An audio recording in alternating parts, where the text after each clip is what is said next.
Gerbang Marhama, itulah julukan untuk kota ini. Udara yang sejuk, keadaan kota yang bersih, membuat kota ini dijadikan sebagai tempat untuk berwisata oleh kalangan masyarakat, apalagi berwisata bersama keluarga. Siapa sangka, kota yang terkenal dengan penganan manisan dan tauco ini memiliki bukti sejarah yang sangat penting. Ya, situs megalit Gunung Padang namanya. Untuk menuju ke situs tersebut, kita harus menempuh jarak 20 km atau sekitar kurang lebih 1 jam dari daerah Cikancana Warung Kondang.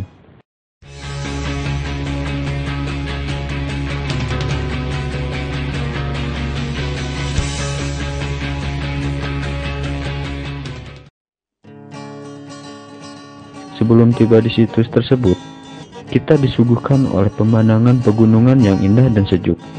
Tetapi, pengendara harus berhati-hati karena jalan yang dilalui sempit dan sedikit berbatu.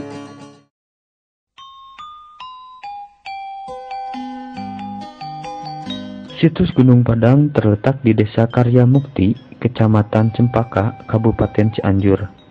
Untuk memasuki kawasan ini, kita cukup membayar Rp1.000 untuk satu orang. Sebelum menikmati puncak, kita harus menaiki anak tangga yang jumlahnya kurang lebih 400 anak tangga. Situs ini berjenis batuan andesit basalis. Batuan jenis ini terbentuk dari hasil pembekuan magma sisa-sisa gunung purbakala pada masa Pleistosen awal sekitar 2 juta hingga 1 juta tahun yang lalu. Gunung Padang ini diketemukan pada tahun 1914 oleh orang Belanda yang bernama N.J. Krom. Tapi waktu itu situs Gunung Padang ini belum sempat diteliti oleh N.J. Krom, berhubung posisinya itu situs Gunung Padang ini dulunya hutan. Bahkan di tengah-tengah sini hutannya besar-besar, bahkan sebesar itu tuh. Tetapi hanya baru diduga atau diperkirakan menurut N.J. Krom itu situs Gunung Padang ini sebagai tempat penguburan mayat atau pemakaman. Akhirnya situs Gunung Padang ini dibiarkan begitu saja keberadaannya oleh N.J. Krom, akhirnya sampai ditinggalkan. Lalu menurut cerita, di situs Gunung Padang ini diketemukan kembali oleh beberapa masyarakat warga sekitar ini yang ingin membuka lahan buat pertanian atau berladang.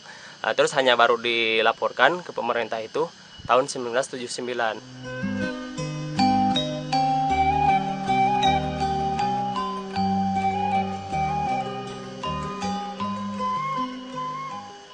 Situs Megalitikum Gunung Padang memiliki 5 teras atau undakan yang masing-masing teras memiliki keunikan dan fungsi yang berbeda.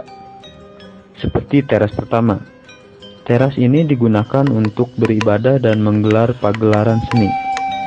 Pada zaman kerajaan dulu, pemain saron selalu menggaruk-garukan jari sehingga terdapat tanda jari yang cukup jelas di batu tersebut.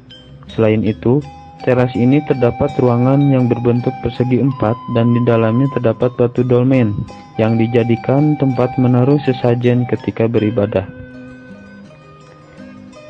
Teras kedua dijadikan tempat bermusyawarah oleh raja bersama rakyatnya.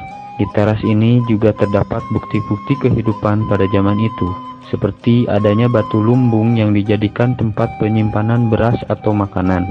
Lalu ada singgasana raja yang dijadikan tempat duduk seorang raja ketika bermusyawarah. Ada pula terukirnya lambang kujang di atas permukaan batu yang diartikan bahwa daerah Gunung Padang ini dulu sebagai pusat rakyat Jawa Barat.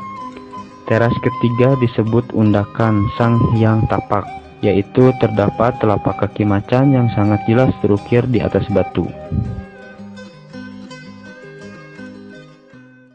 Gunung Padang ini menurut berbagai penelitian adanya 3.500 sampai 4.700 sebelum Masehi, yaitu pada zaman Megalitikum.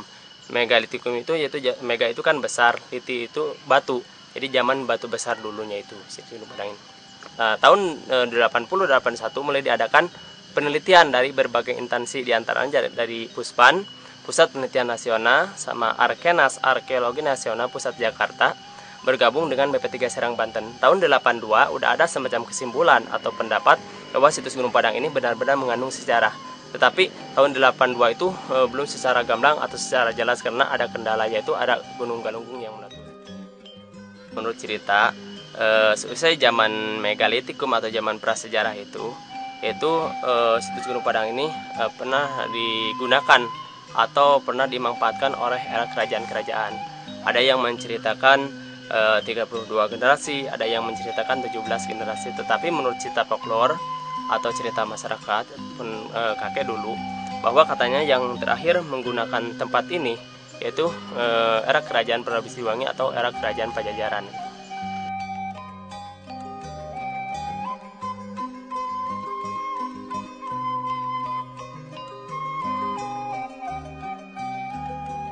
Cerita yang berkembang di masyarakat setempat masih simpang siur.